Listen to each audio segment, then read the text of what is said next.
Ivoiriens et Ivoiriennes, mes chers compatriotes, nous sommes devant la Cour pénale internationale à ce jour, c'est 6 février 2020, jour de la réouverture du procès en appel du président Laurent Gbagbo et du ministre Charles Blé Goudié.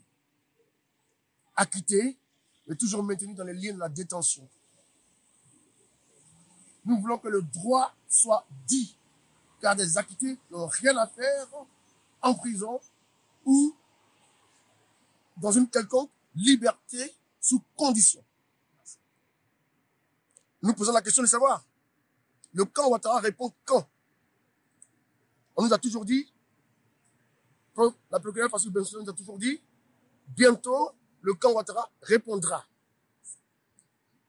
Je me tiens ici solennellement ce jour, devant la Cour pénale internationale, pour demander, Madame Fatou Bensouda, quand répond donc le camp Ouattara?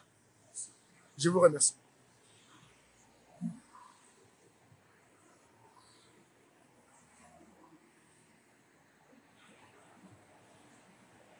Je suis Blaise Pascal Lobo, président du NPR.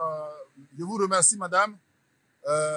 Je pense qu'il était nécessaire 8 ans, bientôt même 9 ans de procès du président Laurent Gbagbo et de son ministre Charles Blé Goudié. Il était important qu'on se pose la question de savoir quand est-ce que répond le camp Ouattara. Le camp Ouattara répond quand? Parce que nous ne pouvons pas continuer à accepter une justice sélective, une justice borgne qui juge un seul camp. C'est pour ça que nous devons continuer à mener ce combat juridique-là au nom de la justice pour tous. Le camp Ouattara répond quand?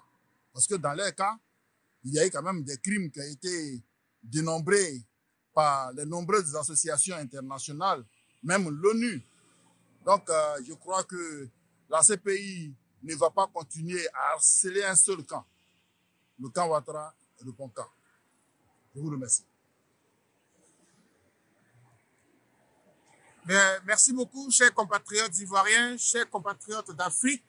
Mesdames et messieurs, vous qui suivez le procès du président Laurent Gbagbo et du ministre Charles Blé Goudié, aujourd'hui, nous avons tenu à la faveur de la réouverture de ce procès-là en appel pour que le président Laurent Gbagbo et le ministre Charles Blé Goudié puissent jouir de toutes leurs libertés, de tous leurs droits.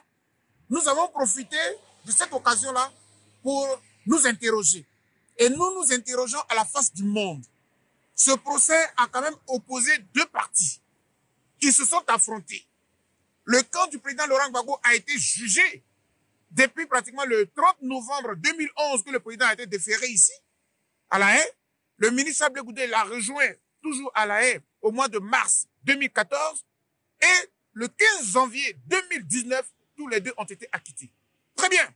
Dès l'instant où on a jugé un camp, il est normal et logique de s'interroger, le camp Ouattara répond quand?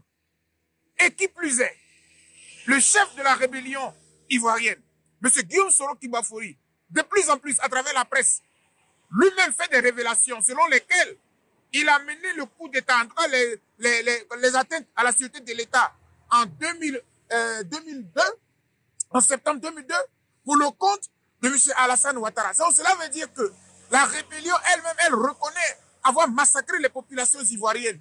Et en 2010, la crise a atteint son paroxysme. Alors la question est de fond. Quand est-ce que le président, M. Ouattara et son camp répondra devant la justice? Aujourd'hui, notre action, c'est que, d'une part, le président Laurent Gbagbo puisse jouir, recouvrer tous ses droits, parce qu'il a été acquitté avec le ministre Charles Blé Goudié.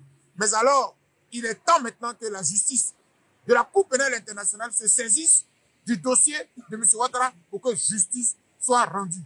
Tant que la justice n'a pas été rendue pour tous les Ivoiriens, tant que toutes les victimes de la Côte d'Ivoire, depuis 2002 jusqu'à aujourd'hui, n'ont pas été satisfaites, n'ont pas été dédommagées, n'ont pas été rétablies dans leurs droits, nous nous battrons pour que justice soit rendue. Le camp Ouattara répond quand? Merci.